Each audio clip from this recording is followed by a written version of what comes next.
Okay, at this point it's not a stretch to say that Miyazaki is a really big fan of Berserk. We can see his passion and love for the manga in all his work done over the years, where we can see many mechanics, design and items that are inspired from Berserk, one of the most well known being Guts' sword. But it was not enough to just add the sword, and they added even a description which says, though handling it likely requires the wielder to surpass the realm of merely human, is precisely for this reason the weapon is used to slaughter even inhuman foes. That clearly references gods who have a superhuman strength, and inhuman foes is a word used by the School Knight to describe the apostles. We can even find an Ash of War which looks like how Guts move while wearing the Berserker armor, and another Ash of War with a similar move that Serpico uses against Guts on the cliff. Now that I mentioned the Berserker armor, I can't help but talk about the Malkav Armor that have a similar design, and Blade, who is almost a one-to-one copy in design, from the wolf head to the claw to his special attack, which again is similar to how Guts moves. But the connection doesn't end here. Blade is a servant and the guardian of the Snow Witch Rani, and seeing these two together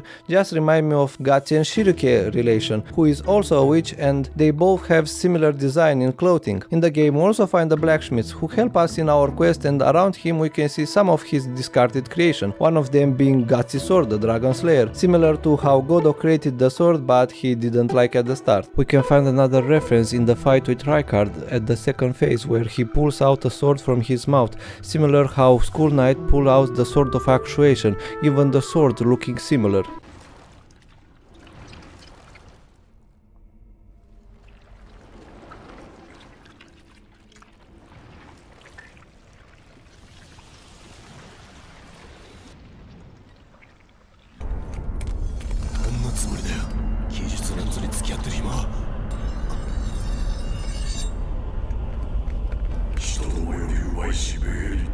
Moving to the one of the most well-known boss from Elden Ring, which is Radhan, who is an amalgamation of three characters from Berserk, his movesets and poses being similar to Zod, his helmet to Grumbelt helmet, and his overall armor design from King Gaisric.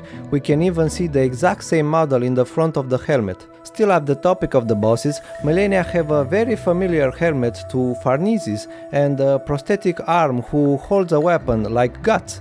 One of the most iconic thing in Elden Ring is the Earth Tree, and that looks like the World Tree from Berserk, both being large spiritual tree. In Berserk the World Tree was created from Ganishka's corpse, and we can find his face in his final moment in the game at Stormveil Castle.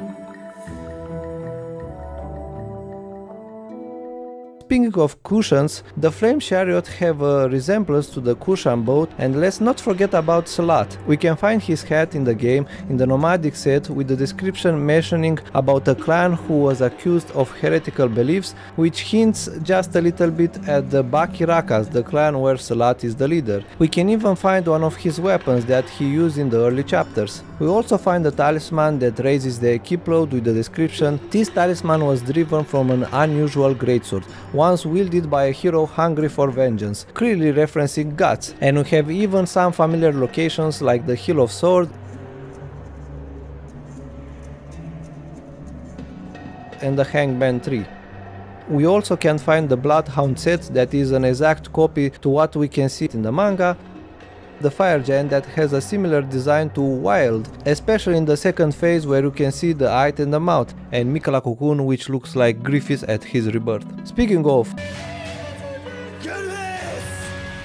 we have the Prisoner set which looks the same as what he wore after being tortured, with a description saying a foul creation designed to torment the wearer, either slowly fermenting hatred within their heart or a spiritual fervor that is nearly indistinguishable from it, that being a good description of Griffith at his lowest point. And in the end we have the Royal Remains set that reminds me of the School Knight, but a much better connection is when we read the description which says the bones belong to an ancient lord, the soulless king, that being some of a reference to the King Gaisric, who was known as a brutal king with even the nickname the Demon King. But these are all the reference I could find. If you found another and I didn't mention, let me know in the comment section, and if you enjoyed this video don't forget to leave a like and a subscribe, because I plan to do more content pretty soon, some of them being the complete story of Prince of Persia and the review of Salt and Sacrifice. Alright, that's all for now, and I hope I will see you at my next video. Goodbye.